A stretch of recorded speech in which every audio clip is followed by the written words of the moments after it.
Okay. Thank you very much. I have to use my glasses. I apologize. Yes, once again, the title of my talk is JFK and 9/11, Insights Gained from Studying Both. And I have to say that when I first imagined doing this talk, I thought, well, I probably know more at this stage about 9/11 than most of the people here who are professionally concerned with JFK. But doing this talk, which I only began last Monday, has been a real learning experience for myself, taking a lot of things which I already knew about each, but I had never really put together before, and when I did, they gave me a clearer view of what's happening beneath the scenes in both operations, because certain things repeat themselves. And these things that repeat themselves include what we might call external features, which you're very familiar with in the JFK case, the ability of the government to establish a guilty party or parties immediately, and the press immediate consumption of that product to the exclusion of all other possibilities. Eventually, in both cases, a commission is set up, the Warren Commission in '63, the 9/11 Commission, this time 2003. And the starting point for both commissions is to validate what was already decided by the FBI on the day in question. That's what the first of the common features that I would like to look at a bit more closely, because it sort of hit me between the eyes when I thought about the two together. Now, if you remember the case of Oswald, and I have to do this from memory, and correct me if I'm wrong on the details, but within minutes of the assassination, and long before Oswald has been picked up in the in the Texas theater, they put out on the police network and possibly other networks a description of the killer, 5'10", 165 pounds, which exactly matches what is in his FBI file, exactly matches what's in CIA documents about him. One of the problems is it doesn't match the actual height and weight of the man picked up and charged, which was more like 5'9" and 145 pounds. And it's also very suspect because, as far as we can trace the origins of this exact fit with the FBI file, it's attributed to Howard Brennan, who saw someone 2 blocks from here in the 6th floor window from the waist up. So you have to figure out how he was able to get that exact thing. It's clear that they already knew who was going to be charged before they had found him in the Texas theater. Now, the parallel to that in 9/11 is, I have to say, even more astounding, because Richard Clarke, who is the director of counterterrorism activities in the White House and a very important eyewitness, in his book, Against All Enemies, almost totally ignored by the 9/11 Commission, and it had to be ignored because what he says is at odds in many, many important respects, some of which I'll come back to, with what the 9/11 report says. But he tells us that at 9:59 a.m. on September the 11th, which is the time when the second tower collapses, North Tower, the FBI already had the names of 18 of the 19 hijackers. And this is extraordinary in the first place because the FBI always says about itself that it doesn't do much intelligence in the field of terrorism. Its specialty was criminal investigations afterwards. They had all these names, including 3 of the 4 hijackers on Flight 93. Well, at 9:59 a.m., Flight 93 had not yet crashed. And even more astonishingly, if we believe the 9/11 report, which of course, on this point, I do not believe the 9/11 report, but it tells us solemnly that NORAD, who was searching for the hijacked planes, wasn't aware that Flight 93 had been hijacked until 10:08, which is 9 minutes after the FBI already has 3 of the 4 names of the hijackers on the plane. So it's worth thinking about that for a moment, the 2 events together, and then the other things that we know about, how always the identity of the person who is going ultimately to be identified as the culprit is established at the very beginning. Sirhan Sirhan, the bag with the gun which identifies James Earl Ray. It isn't investigative work after the assassination that finds these people. It's just following up on what is already there from the very beginning. And as I say, that is the first thing that strikes my mind about the similarities between the 2 events. And then we come to what I would call internal continuities of content. And, you know, historically, I was first drawn to this because when the news of the Watergate break-in was in the New York Times on June the 17th, 1972, what I remember quite vividly. There was Frank Sturgis, alias Frank Fiorini, that I had already written about in the Dallas conspiracy a year before because of his role in perpetrating false Oswald stories, what I now call Phase 1 Oswald stories, linking him falsely to Cuba. And I could go on and on about that, but I just want to say that in the new paperback edition of Lamar Waldron's book, Ultimate Sacrifice, we find validation of a very old story that Hunt and McCord, whom we may loosely call two of the Watergate burglars, and certainly the 2 who were controlling the fate of the rest, worked together in 1963. This was an old charge which was more or less forgotten, but is revived in this book, and in my mind, credibly. I just put myself on record that I was not impressed with the hardback edition of Ultimate Sacrifice. I've only really in this week begun to read the paperback edition, and I have my issues with a lot of the things in there, but I'm convinced that it has to be taken seriously, and that whether or not he's right in his central thesis, he is right in a lot of the supportive detail that he's gathered for it, and it has the advantage of being a very thoroughly documented book. The quality of the documentation goes up and down, but there is a great deal of it. And now I want to come to a common denominator between what happened in '63 and what happened in 2001. And it's not often discussed, but by coincidence, I think it's being discussed right now in the other place, as we call it, the role of the White House Communications Agency.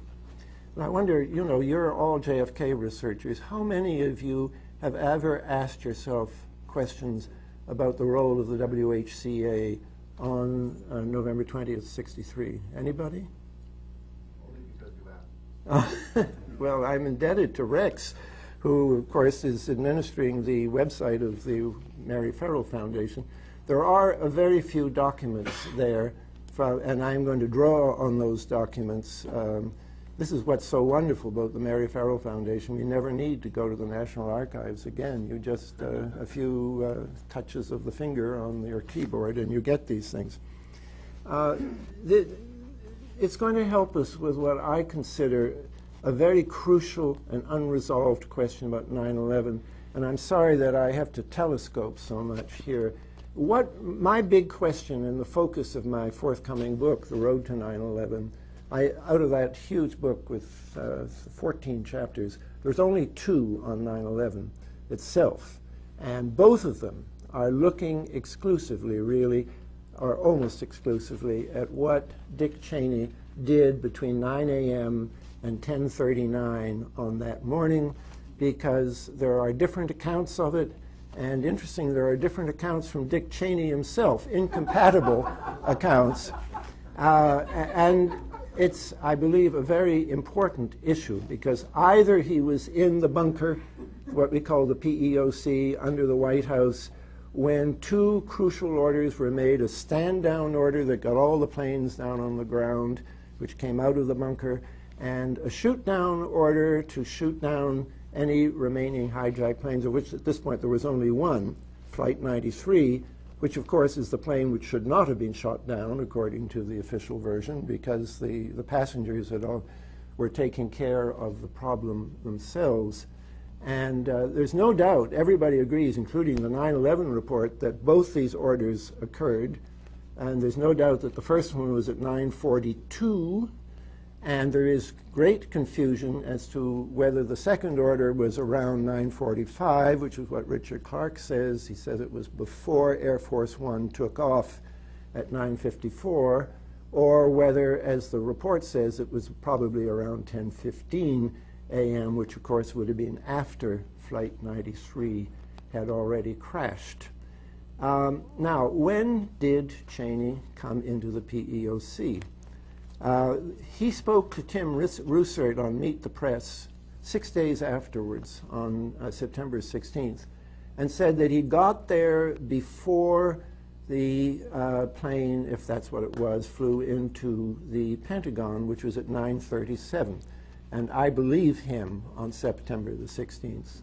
And then in November, he was interviewed by Newsweek, and that appeared in Newsweek on December 31st, and it's the basis for the story in the 9/11 report, that he didn't arrive, and that's the report's word, in the bunker until shortly before 10 a.m., probably around 9:58. You'll notice that if that's the case, and he was not present for either order, although we have many sources who say that he was there for the first, and the only coherent reading of Richard Clark's book is that he transmitted to Clark the shoot-down order sometime before 9:54. What I think happened, and this is where we're going to get back to JFK, is that Cheney did indeed arrive quite early in the bunker, as Norman Mineta, who was also there, testified, with a very interesting story I can't get into here. And then he left, and this is the interesting thing. He left the bunker, went back into the tunnel leading to the bunker, and here I'm following the report now. From the bunker, he made the crucial phone call to Bush, and perhaps an even more crucial phone call to Rumsfeld, which Rumsfeld has testified to, but the report ignores, which was about three things. One was protecting Air Force One, which is irrelevant. Two, which I wish I could get into, it's the heart of my book, instituting COG, continuity of government, which I say is really change of government, because it's often been called a plan for the suspension of the U.S. Constitution, and that's a pretty accurate summary of it. And how many of you know it was actually instituted on 9/11?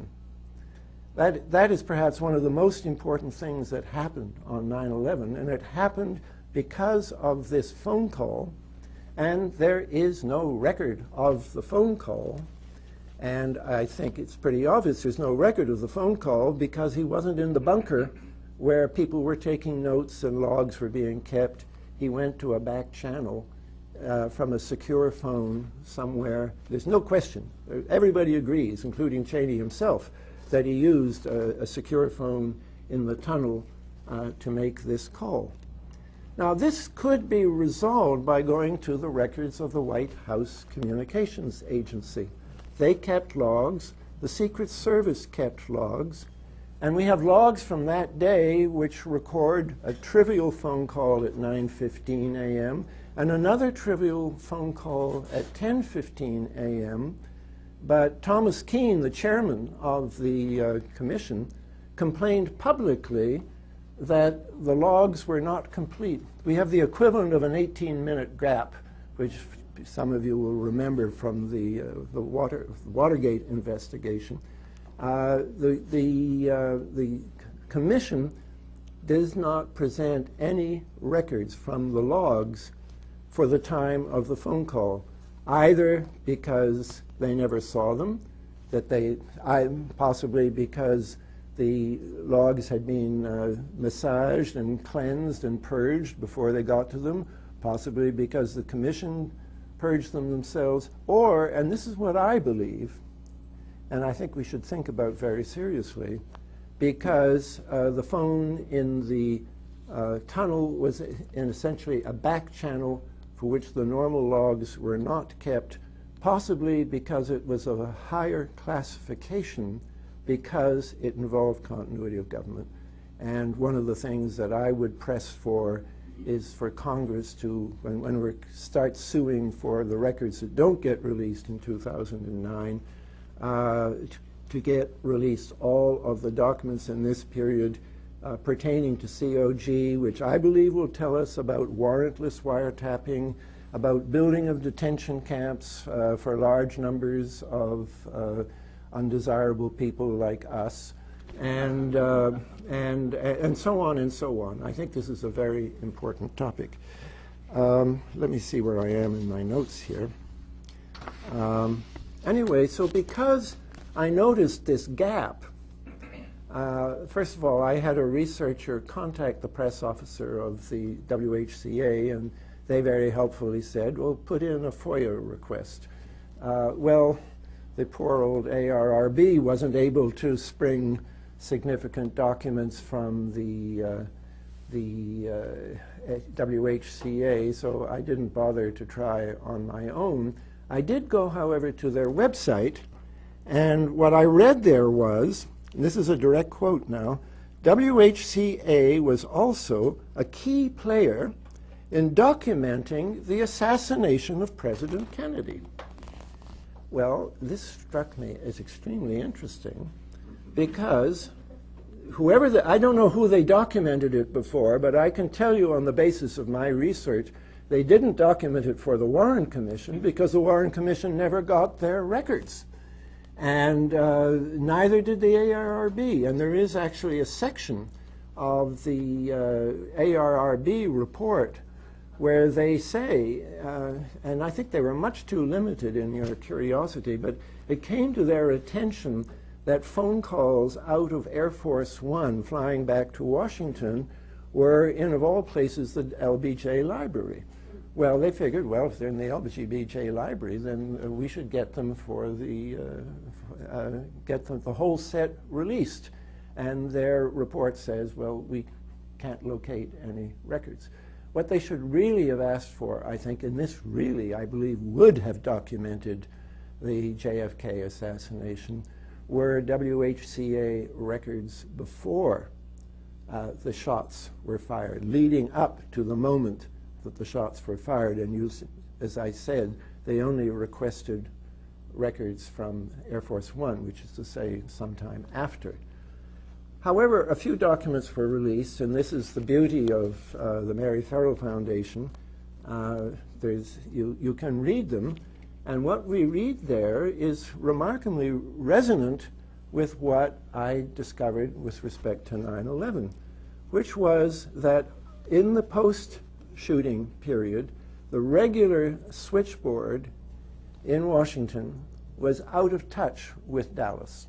And the only way they were spent the whole time trying to patch through to Fort Worth, which in turn would patch through to Dallas.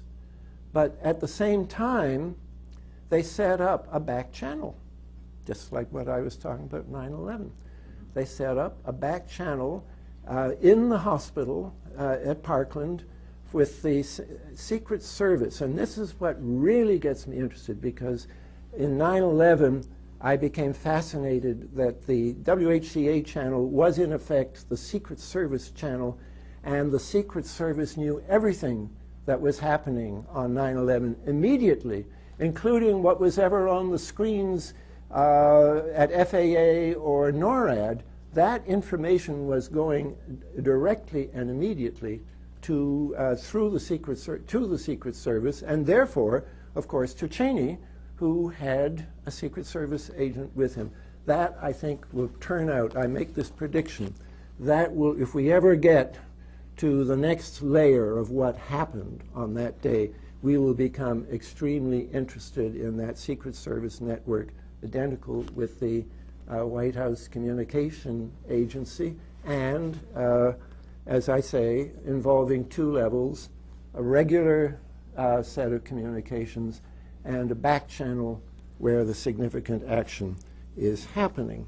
And what was really interesting was that the main switchboard for the WHCA, to judge from the reports which they filed, were totally unaware that a back channel was operating. I'll read this this is on the Mary Farrell Foundation.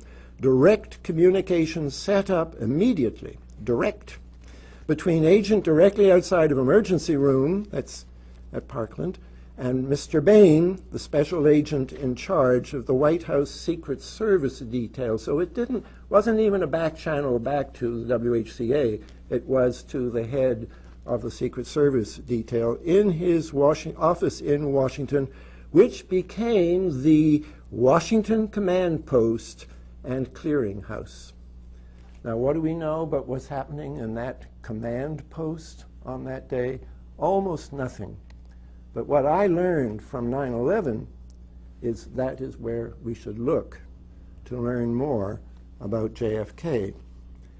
And I think that potentially, and here I'm only speculating, that if we ever got to the pre-shots things, it would explain why Winston Lawson, for example, stopped where, right in front of the school book depository, where a man was having a so-called epileptic fit, which led to the Dallas police ordering that a direct pathway be opened to Parkland Hospital, so that when the shooting of the president occurred, the president's car was like a pea in a pea shooter. There was only one place it could go, which was to Parkland, all arranged because of the closing of exit roads on the freeway to so that the epileptic could arrive. And those of you who know the story, the man who, when he got there, he got off the stretcher and said, "I feel fine, I didn't really have an epileptic fit at all." He had changed history or affected history, but he hadn't had a fit. Now, I've got 2 or maybe 3 more. Are you persuaded, by the way, so far that it is worth looking at the 2 together so that you get... All right, here's a broader one, which many of you say, oh, there he goes again, as on the question of drugs. And in Deep Politics, and especially in Deep Politics 2, which, thanks to Rex, is about to be reissued, I believe, and will be available shortly from the Mary Farrell Foundation, I discussed the importance of the Mexican drug traffic as a factor which was connected to Jack Ruby, which was connected to the Mexican DFS, which taped Oswald in Mexico City, connected to Richard Kane, this very multifaceted Chicago mob and law enforcement figure who was the chief link between Sam Giancana and the Mexican establishment, and who may very well, as I say in Deep Politics 2, have been his specialty was wiretapping, and it's conceded publicly that he did wiretapping in Mexico, wiretapping of foreign embassies in Mexico City for the Mexican government, which certainly sounds pretty relevant to the overhearing of a man who identified himself as Lee Oswald, and also some of the Cubans, and I may come back to them, the Cubans, particularly Artemis Cubans, SNFE Cubans, who were involved in the drug traffic.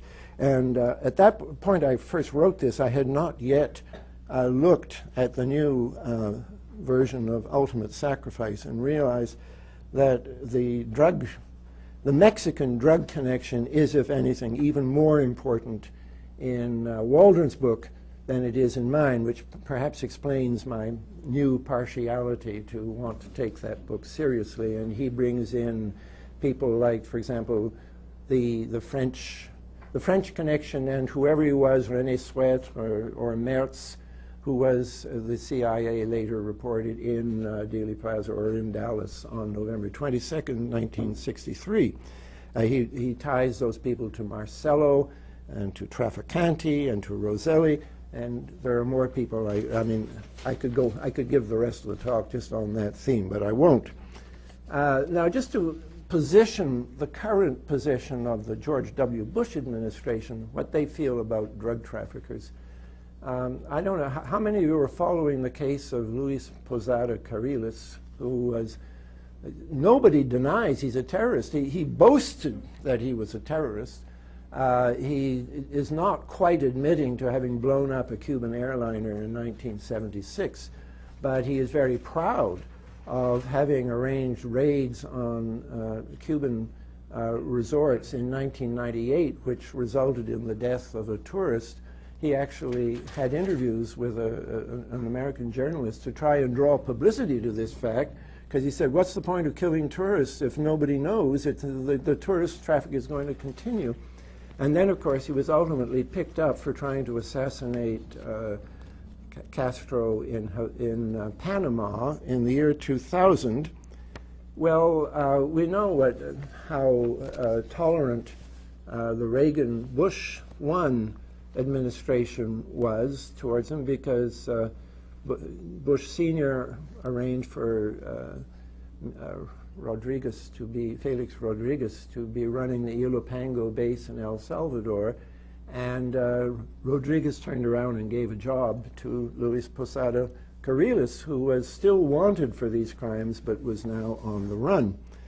And then when that all closed down in the 1990s, and here I'm quoting from a Mexican journal called Por Esto, Posada Carriles was protected in Guatemala, Belize, and Mexico by narco-traffickers in the Central American cartel headed by Otto Herrera Garcia, an associate of the major Mexican trafficker Ismael Zambada. And the State Department website says of Otto Herrera Garcia, in 2001 alone, his organization moved approximately 12 metric tons of cocaine and may have the ability to smuggle as much as 2 tons of cocaine into the United States each month. Well, you might think that at this point Posada Carriles would be in the bad graces of the American government. No. He was smuggled into this country, and the man who smuggled him in, who clearly committed a crime, has not been arrested for any crime. And Posada, when he again drew attention to himself, got himself detained, and he wants asylum.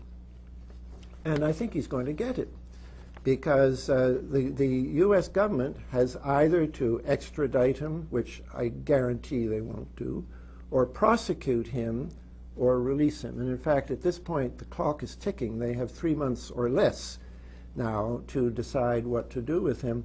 Well, the reason they can't prosecute him is that when he came back, the FBI at that moment in Miami decided not to prosecute him and destroyed all of the Posada Carriles files. And the man who did this is a Cuban American whose father came out of that exile network where they all knew each other and protected each other. So that kind of protection lives into this generation. And I just have to say, because I'm in such a burn about this, that Orlando Bosch, who was a co-conspirator in the blowing up of the plane and was able to pay for an acquittal in Latin America, came back without a record, was sponsored for U.S. citizenship and obtained it sponsored by Jeb Bush. And then shortly before, and this gives me even more of a burn, shortly before the 9/11 occurred, the two men who are confessed killers of Letelier and Moffett right in Washington, who it took years to get them convicted because of the interference from George Bush Sr. They were finally convicted, and after serving 7 years for this spectacular terrorist assassination, they were, I don't know if it was paroled or pardoned, but anyway, let out of jail by the new George W. Bush administration. So those Cuban American exiles still have their claws into the intelligence, security, justice network that is so interwoven with them. and that is going to be the theme of the second half of my talk. Well, so drugs is still a factor with intelligence. And the question is, now that we're facing Al-Qaeda, what is the relationship of Al-Qaeda to drugs? And is it similar to what I think drugs was being a factor in the background of the John F. Kennedy assassination? Well, there are two takes on this. Let me give you, first of all, what the British Parliament was told on October 4th, 2001, and that is that Al-Qaeda's activity includes substantial exploitation of the illegal drugs trade from Afghanistan. Now let's listen to what the 9/11 report has to say on the same subject. They didn't have to say anything, by the way, but they went out of their way to say this. While the drug trade was a source of income for the Taliban, it did not serve the same purpose for Al-Qaeda, and there is no reliable evidence that bin Laden was involved in or made his money through drug trafficking. And this was after the U.S. Central Command report that in December 2003, a dhow was intercepted near the Strait of Hormuz carrying almost 2 tons of hashish valued at up to $10 million. And the CENTCOM statement said that there were, quote, clear ties between the shipment and Al-Qaeda. Well, if that's true, why did the 9/11 report go out of its way to say there is no evidence linking bin Laden to drug trafficking? I want to close on this part of my talk with the allegations of Sibel Edmonds, and unfortunately we don't really know what they are because she's under a gag order, that for reasons of state she's not allowed to tell the public what she told the FBI, which resulted, she was a whistleblower who naively did what a whistleblower should do in the name of protecting the American public order and got fired for it, and she is still fighting to appeal her case. She can't talk, but she has talked here and there, and my friend Daniel Ellsberg is very interested in her case, and very recently he summed up what she's saying for KPFA, my local Pacifica radio station. This is Ellsberg's summary of what Sibel Edmonds is saying. Al-Qaeda, she's been saying to Congress, is financed 95% by drug money. Drug traffic to which the U.S. government shows a blind eye has been ignoring because it very heavily involves allies and assets of ours such as Turkey, Kyrgyzstan, Tajikistan, Pakistan, Afghanistan, all the stands in a drug traffic where the opium originates in Afghanistan, is processed in Turkey, and delivered to Europe, where it furnishes 96% of Europe's heroin by Albanians, either in Albania or Kosovo, Albanian Muslims in Kosovo, basically the KLA, the Kosovo Liberation Army, which we backed heavily in that episode at the end of the century. That means the last century. And I will interrupt at this point. My book, I'm sure, I think I quite adequately document, A, that the KLA was deeply involved, or its leaders deeply involved in drug trafficking, and have used the NATO intervention as a way to consolidate a drug route through Kosovo, and B, that they were very heavily involved with Al-Qaeda, and that Zawahiri's brother came to organize KLA things, and Zawahiri himself may have come to Kosovo to organize them, at the same time that some of the key leaders were allied with American PMCs, private military corporations, notably DynCorp. With those of you who heard here last night, heard Cynthia McKinney asking about DynCorp and why the Defense Department worked with them.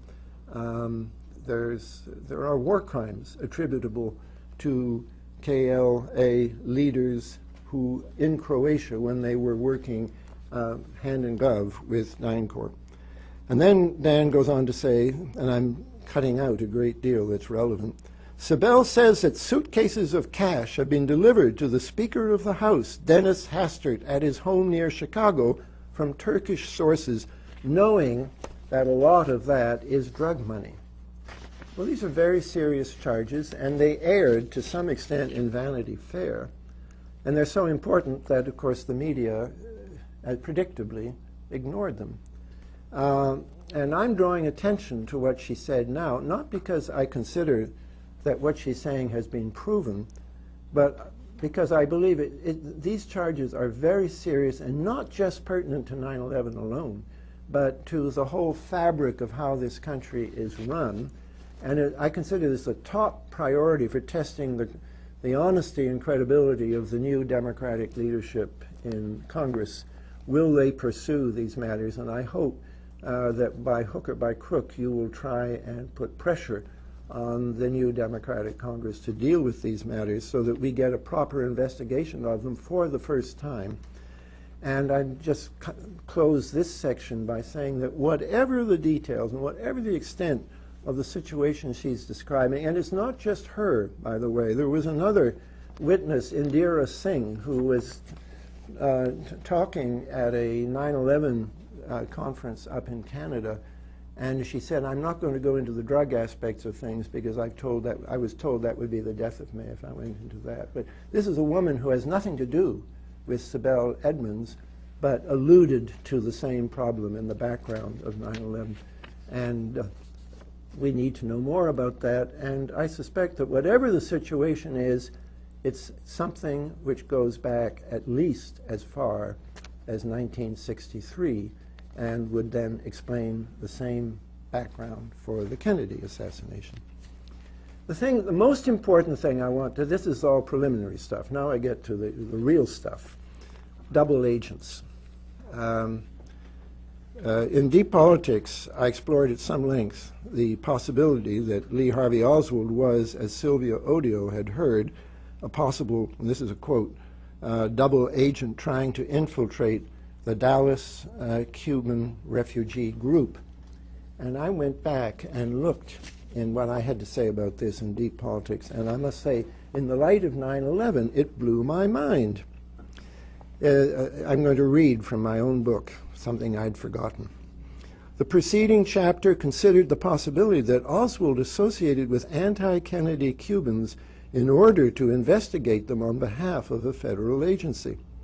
But we saw it alleged that Oswald was a double agent, collaborating with some of these groups, either, as I suspect, because he or his handlers shared their goals, let's say their anti-Kennedy goals, or possibly because he or his handlers had been turned by those they were supposed to investigate.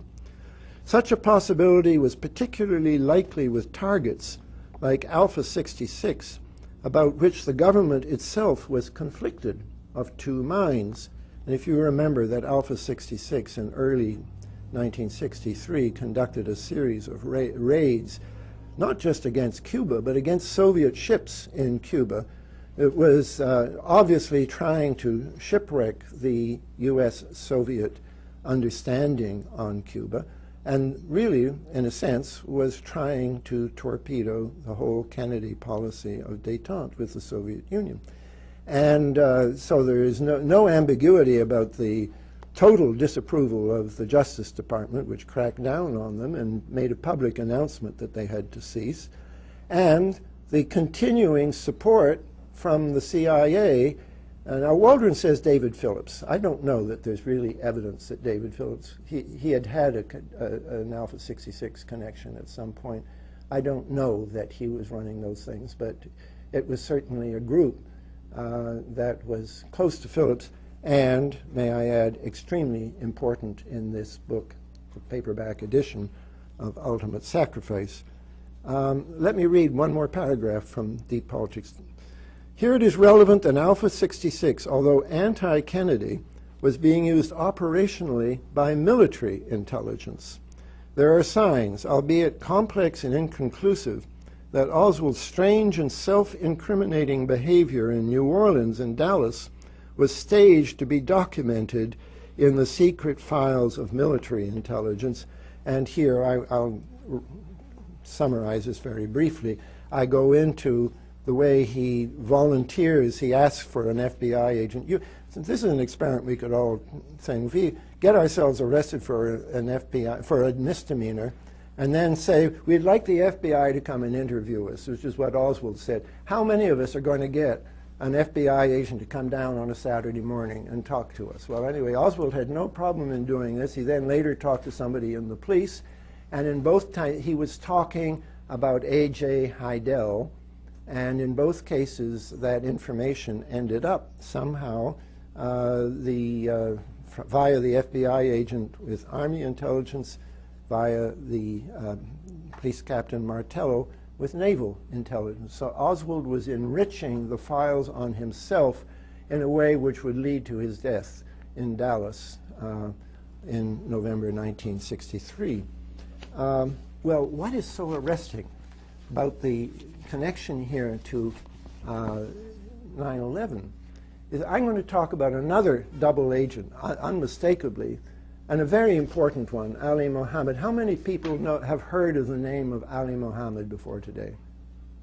Almost nobody. Well, listen to this, because this is real stuff. It's important stuff. There's quite a lot about him now on my website because I've been speaking about him. It is striking that he was undeniably working with U.S. Army Special Forces, working with the CIA, almost certainly admitted to this country on a CIA visa, and in the last years certainly working with the FBI. He was actually detained in Canada by the RCMP, and he said, phone this number and you'll release me. And he phoned the West Coast office, the San Francisco office of the FBI, and sure enough, they released him immediately. And that meant he was able to go to Kenya, photograph the Kenyan embassy, deliver the photographs personally to Osama bin Laden, who said, put the truck here, said that to Ali Mohammed. And there's this new book just out. In fact, it arrived in my home the day before I caught a plane to come to Dallas, so I haven't had a very good read of it yet, but I've been following Peter Lance's. The book is Peter Lance's book, Triple Cross, and it says how bin Laden's master spy, that's Ali Mohammed, penetrated the CIA, the Green Berets, and the FBI, and why Patrick Fitzgerald failed to stop him. A very interesting story of which I have, as I say, quite a lot on my website. But what is particularly important here is that he has been protected not just under the George W. Bush administration, but from as early as 1990, when the FBI SOG, Special Operations Group in New York, photographed him training terrorists in terrorist activities, sharpshooting, etc. I'm going to name the names of some of his disciples and remember them for 60 seconds, and then you can forget them. Abu Nosair, who went on to murder Meir Kahan, the Jewish racist, almost immediately, trained in sharpshooting by Ali Mohammed. Abu Halima and Salameh, who went on to participate in the first World Trade Center bombing in 1993. And finally, a man called Rodney Hampton L., who was the one American-born black Muslim in the group, who clearly, again, had Army backing because this was all for Afghanistan, and he was allowed to go to Fort Belvoir, and an Army major gave him a list of Muslims in the U.S. Army whom he could recruit to go to Afghanistan. And you might say, well, of course, we were fighting the Soviets in Afghanistan, so it makes sense that they would approve this kind of activity. The problem is that the Soviets had totally withdrawn from Afghanistan by early 1989, and all of this is going on in 1990, at a time when the U.S. government, to paraphrase what I just said about 63, was of two minds about what to do in Afghanistan. Remember that Gorbachev is now the president of Russia, that the State Department, and I believe the White House, attached a lot of importance from Reagan's last years to rapprochement with the Soviet Union, and the State Department position was, let the Russians leave, lay off, stop our activities.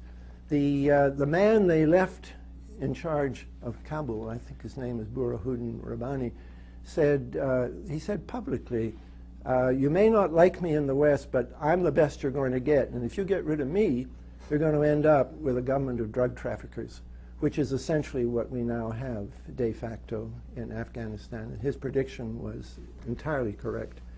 The CIA was way off base here, with the support, obviously, of the U.S. Army. They were backing Gulbuddin Hekmatyar, who some people have called the leading heroin trafficker in the world, to get rid of this secular, anti-Islamist government in Kabul, which we would, I think, pay an awful lot of money to get back at this stage as preferable to what we have. So this was a conflicted program, and the fact that Ali Mohammed was doing it earned him high-level protection. There's so much I'm not telling you about how he was actually flying to Afghanistan and fighting while he was on the U.S. Army payroll, which is a definite no-no, and his commanding officer didn't like it, but there was nothing he could do about it because Ali Mohammed was being directed by another agency, and we can only guess what that other agency would have been.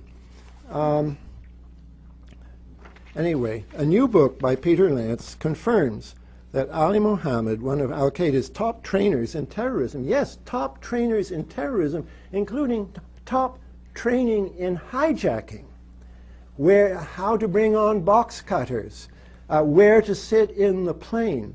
And that's not against the Soviets, because you couldn't hijack a Soviet plane. There were no civilians ever got on Soviet planes in Afghanistan. So he was a top trainer. He was an operative for the FBI, the CIA, and the Army. And in my book, I write that in 1990, his trainees the U.S. were helping Army and CIA support the drug trafficker Hekmatyar in Afghanistan, even after the USSR withdrew. So back in 1990, the FBI knew these people were involved in conspiratorial activity, and I say they photographed, they videotaped Muhammad Ali training these people. And yet, when shortly afterwards, very shortly afterwards, Nosair went out and shot Mahir Khan, and because of his own lack of cool, ended up being shot himself and arrested. The police and the FBI told the public that he was, and you've heard this kind of language before, a lone deranged gunman who, and this is the FBI speaking, acted alone. Now here you have somebody who's part of a tolerated conspiracy, and when it accidentally goes public, because I don't think they anticipated the killing of Khan, but they had to respond to it, that is their response. And at the time, first of all, they knew he wasn't acting alone because they had film of him training with all these other people. Now, Mohammed's trainees in America were all members of the Al-Kifa Center in Brooklyn, which served as the main American recruiting center for the Maktab al-Khidimat, the services center network that after the Afghan war became known as Al-Qaeda. We could roughly say this was the first, it has been said in print, the first Al-Qaeda crime in America was the murder of Mahir Khan. The Al-Kifa Center was headed in 1990 by the blind Egyptian Sheikh Omar Abdul Rahman, who, like Ali Mohammed, had been admitted to the United States on a CIA visa despite being on a State Department watch list. And as he had done earlier in Egypt, the Sheikh issued a fatwa in America that permitted his followers to rob banks and kill Jews. Now, in November 1990, 3 of the trainees conspired together to kill Mahir Khan. The actual killer, El-Sayed Nosair, was caught by accident almost immediately, and by luck, the police soon found his 2 co-conspirators, Mahmoud Abu Halima and Mohammed Salame, waiting at Nosair's house. So they had the other 2 conspirators, and this is also what they found in Nosair's house, and I'm quoting here. There were formulas for bomb making, 1,440 rounds of ammunition, manuals from the John F. Kennedy Special Warfare Center at Fort Bragg, marked top secret for training. May I say that those manuals, is no doubt, were supplied by Ali Mohammed, the double agent, and became the basis for the Al-Qaeda terrorist manual, which was mostly written by the double agent Ali Mohammed. The police found maps and drawings of New York City landmarks like the Statue of Liberty, Times Square, and the World Trade Center. The 47 boxes of evidence they collected also included the collected sermons of blind Sheikh Omar, in which he exhorted his followers to, quote, destroy the edifices of capitalism. So all three, Nosair, Abu Halima, and Salameh, had been trained by Ali Mohammed. The FBI had photographed them, and if they had moved on and seized all three of them, we probably would not have had the first World Trade Center bombing, and we almost certainly would not have had the so-called landmarks conspiracy, where there was a plot to blow up these other landmarks you heard referred to, like the Statue of Liberty. And yet, only hours after the killing, Joseph Borelli, chief of NYPD detectives, struck a familiar American note and pronounced Nosair a, quote, lone, deranged gunman.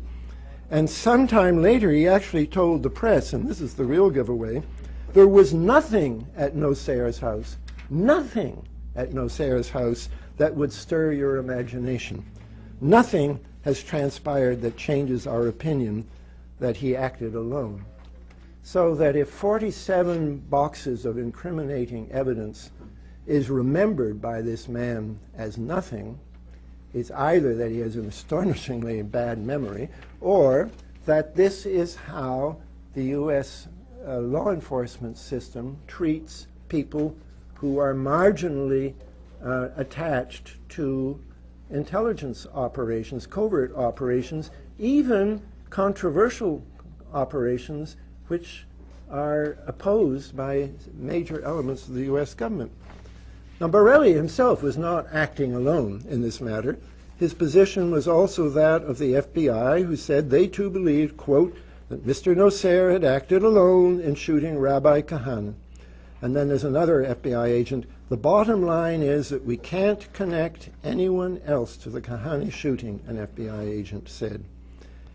So there's an MO here. And I want to go back to what I was saying at the very beginning. You end up having or somebody has pre-selected a candidate or candidates, and I didn't get into the question, of course, that there has to be a conspiracy theory about 9/11. You can't say that it was a lone nut acting alone. We say, in a sense, that it was 19 lone nuts all acting together. Just in case you don't know it, they identified all these names before 10 o'clock on that morning, and within 2 weeks, there were about 5 or 6 or 7 of them who said, in various places, nearly all of them turned out to be airline pilots, by the way, and they said, yeah, well, that's my name. Yes, I went to that flight school. 2 or 3 of them said, that's my photograph that was published. But they also said, and you had to sympathize with their logic, it's not me because I'm still here and I'm still alive. And it was bad enough so that the Saudi government officially protested to the United States government, and the head of the FBI, bless him, Mueller, said at the time, well, there's some uncertainty about this and we'll have to look into it a bit more. Well, how many people have looked at the 9/11 report? So this is you're a virgin audience here. The 9/11 report has a great deal to say about the 19 hijackers, but it's never hinted that there had ever been a shadow of a suspicion as to who they really are, which is just one of the many indications that this was not a very profound investigation. And like the Warren report, they already knew where they had to end up because it had been predefined for them. But it's the combination that I want you to think about, that the designated culprit, or culprits in 9/11 case, are in a sense unpursuable because they are a part of an operation which in the case of 9/11 is a scandal. I mean that these people could have been stopped back in 1990 and weren't. And I haven't gone into the whole Patrick Fitzgerald part of it. This is a very important book, by the way, Triple Cross. And he has another book, 1,000 Years of Deception, which is almost as important.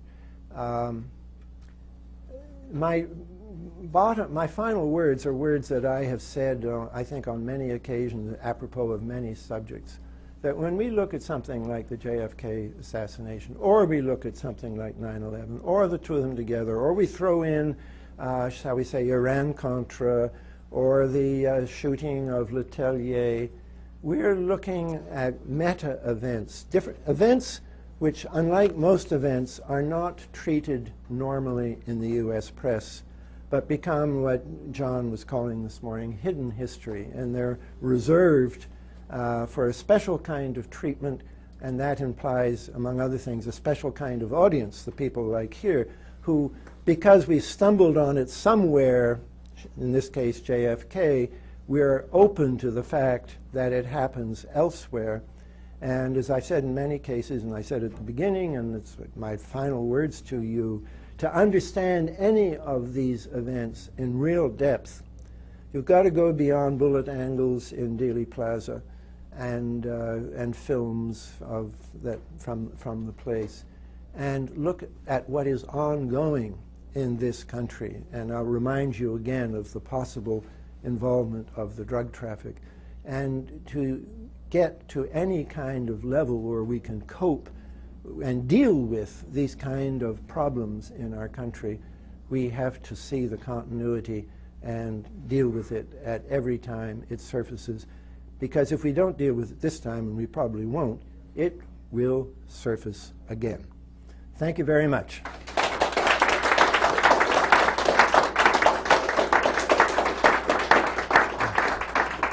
Commissions is to validate what was already decided by the FBI on the day in question. That's what I would, the first of the common features that I would like to look at a bit more closely, because it sort of hit me between the eyes when I thought about the two together.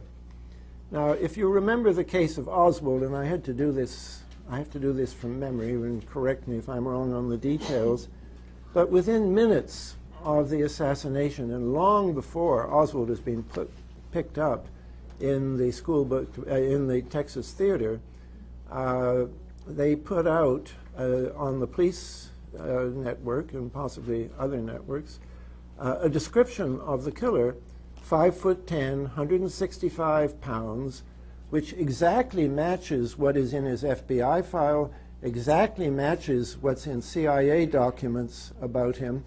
One of the problems is it doesn't match the actual height and weight of the man picked up and charged, which was more like 5'9" and 145 pounds. And it's also very suspect because as far as we can trace the origins of this exact fit with the FBI file, it's attributed to Howard Brennan, who saw someone 2 blocks from here in the 6th floor window from the waist up. So you have to figure out how he was able to get that exact thing. It's clear that they already knew who was going to be charged before they had found him in the Texas theater. Now, the parallel to that in 9/11 is, I have to say, even more astounding. Because Richard Clarke, who is the director of counterterrorism activities in the White House and a very important eyewitness, in his book, Against All Enemies, almost totally ignored by the 9/11 Commission, and it had to be ignored because what he says is at odds in many, many important respects, some of which I'll come back to, with what the 9/11 report says. But he tells us that at 9:59 a.m. on September the 11th, which is the time when the second tower collapses, North Tower, The FBI already had the names of 18 of the 19 hijackers. And this is extraordinary in the first place because the FBI always says about itself that it doesn't do much intelligence in the field of terrorism. Its specialty was criminal investigations afterwards. They had all these names, including 3 of the 4 hijackers on Flight 93. Well, at 9:59 a.m., Flight 93 had not yet crashed. And even more astonishingly, if we believe the 9/11 report, which of course, on this point, I do not believe the 9/11 report, but it tells us solemnly that NORAD, who was searching for the hijacked planes, wasn't aware that Flight 93 had been hijacked until 10:08, which is 9 minutes after they went on about that. But I just want to say that in the new paperback edition of Lamar Waldron's book, Ultimate Sacrifice, we find validation of a very old story that Hunt and McCord, whom we may loosely call two of the Watergate burglars, and certainly the 2 who were controlling the fate of the rest, worked together in 1963. This was an old charge which was more or less forgotten, but is revived in this book, and in my mind, credibly. I just put myself on record that I was not impressed with the hardback edition of Ultimate Sacrifice.